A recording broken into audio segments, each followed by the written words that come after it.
God is with us. Friday was graduation day for those students graduating this past semester. And at the end of the morning graduation, as the graduates were kind of recessing out, there was an extra young man on the concourse there. And when his girlfriend walked by, he pulled her out of line, said some things to her, got down on one knee, and pulled out a ring. She was very happy and said yes, gave him a hug, And you think about the future they have, she's like, questions that she and they might have, where will I work? Where am I going to live? What are the details? How's it all going to work out? But I don't think she cares about those details right now, But she is able to not be afraid because she knows that he will be with her. And he knows that she will be with him. And so because they are not alone, but there is a witness there, they're not afraid. They're not worried. Joseph today is worried that he had this plan, that he was betrothed to Mary, and then now he finds out that she's pregnant. And so he decides to separate quietly. That seems like the best plan that he could come up with. The angel appears and tells him, "Do not be afraid." Anytime our plans change, anytime things are happening that I didn't ask for, it's natural for us to feel anxious, to feel afraid. But the angel tells him something that is also a message for all of us, that God is with us. The whole message of the incarnation, of Jesus coming, is that God is with us. And that even when I feel super alone, even when I feel overwhelmed, that if I can tap into that, if I can remember that, not just intellectually, but in my heart, to know that God is right here with me and I trust Him, that the fear can subside and I can have peace. I think fear is what keeps us the most from doing God's will. I talk to young men and women who are discerning religious life, and the thing that incapacitates them is thinking about, but I'm afraid of blank. I'm afraid of what my family will think. I'm afraid of being lonely. I'm afraid of not being happy. I'm afraid of what's going to happen in the future. And so it keeps us from being at peace and doing those things that will actually fulfill us. There's a student this fall who had felt a call to be a missionary.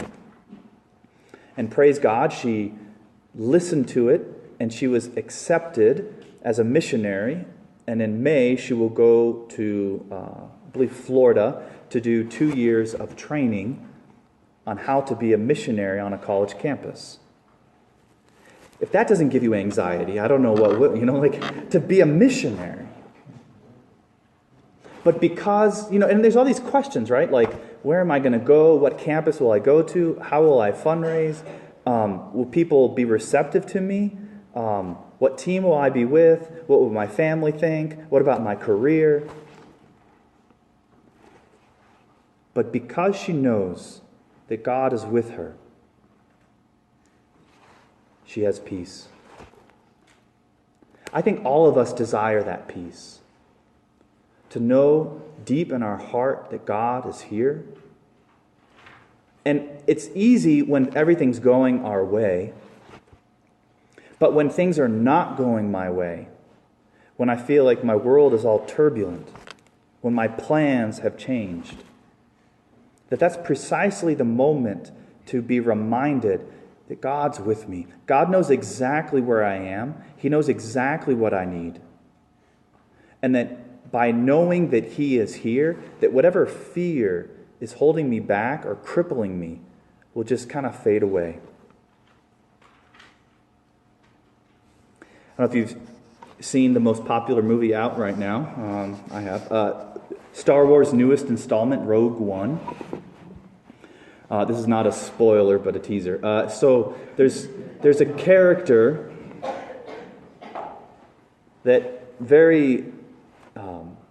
he's one that seems to be drawn to, he's aware of what they call the Force. He's aware that as he steps into a very scary situation, multiple times in the movie, that he is very aware that he's not alone. And he's able to step into the situations with incredible peace and even with a smile. But what we have, what we are aware of, what has been revealed, is not just some generic energy or power, but a personal God who desires a relationship with me, who reveals Himself as human because He desires a personal relationship and wants to understand exactly where I'm at. I think that's important. I think maybe an image to help us enter into this special week, to enter into Christmas, to be able to connect with that God who is with us, is this. If you want to kind of take this for your own personal prayer tonight, this week, is this. To imagine yourself at the nativity scene. And as you kind of walk up and you see the shepherds, and you see Joseph and Mary and the manger, and you start to walk up, and then we kind of hesitate because we feel like this is a little awkward, or I feel kind of unworthy, or I'm a little uncomfortable with this whole thing. That we notice like Joseph and Mary kind of see us, turn to us, and smile, and invite us to go and draw near to where the manger is. And sometimes as we try to enter into this, as we try to draw closer to the Lord, for some of us, it'll just feel like nothingness. Or we'll feel like there's a block wall between us and God. I feel nothing. I sense nothing. And I think that's precisely the moment to share with God what that is like for us. God, I want to know you. I want to sense you in my life. But all I feel is, But then the Holy Family, as they listen to us, they invite us in. They invite us to kind of just sit down, and maybe Mary or Joseph kind of puts their arm around us. And we see the baby. We see Jesus. And maybe Mary picks up Jesus and hands him to us. Maybe they do, maybe they're with their arm around us, they sit there and they just affirm in us what is good. As we tell them our fears, that they're not put off by them, but they simply just listen. And we allow the peace of God with us, the peace that comes from a child. I had the chance to hold a newborn baby this week. There's nothing more peaceful. You notice how, parents know this, right? That the whole world, it doesn't matter what's going on over there. This is where all my attention needs to be. And as I focus, that I'm able to just receive peace. St. Francis said that with the birth of every child, the mystery of the incarnation is made present. That we are in awe of our God who chose to come so humbly to receive from us love, so that we might be able to receive from Him peace. And so maybe that image We'll give you a way to enter into Christmas this week, to just be at the nativity, to just receive from Joseph and Mary and Jesus whatever it is that he wants to give us. Because that's the key. When I know that I am not alone, that I'm able to do what I need, I'm able to have that conversation with my family member that I need to have, that I'm able to face my lack of finances and know that somehow everything will be okay, that I'm able to navigate a difficult relationship and figure out where God is leading me. I think sometimes